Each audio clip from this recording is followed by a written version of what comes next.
నేను రానురా. Best friend బర్త్‌డేకి చిన్న కోరిక కోరుతుంటే రానంటావేంట్రా? వచ్చే సంవత్సరం నా బర్త్‌డేకి మళ్ళీ మనం బీటెక్‌లో సీట్ ఎక్కడొస్తుందో మళ్ళీ మనమందరం కలిసి మూవీకి వెళ్దాం కుదురుతుందా? సరే. బర్త్‌డే రోజు నిన్ను బాధ పెట్టడం ఎందుకు? ఈవినింగ్ వస్తా లేరా? థాంక్స్ రా. ఈవినింగ్ ఫ్రెండ్స్ అందరూ కలిసి అరే! గోపి కూడా మూవీకి వస్తానన్నాడురా. నాకు నమ్మాలనిపించడం లేదురా. అదిగో గోపి వచ్చేశాడు. అరే! వచ్చావా? చేతిలో బుక్కేంట్రా? ఇంటర్వెల్‌లో చదువుకుందామని? ఇంటర్వెల్‌లో చదువుకోడానికి.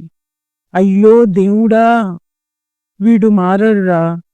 మూవీకి వచ్చినా ఈ బుక్కేంట్రా? మూవీకి వచ్చామని ఎంజాయ్‌మెంట్ కూడా లేదురా. ప్లీజ్ సబ్స్క్రైబ్ చేసుకోండి.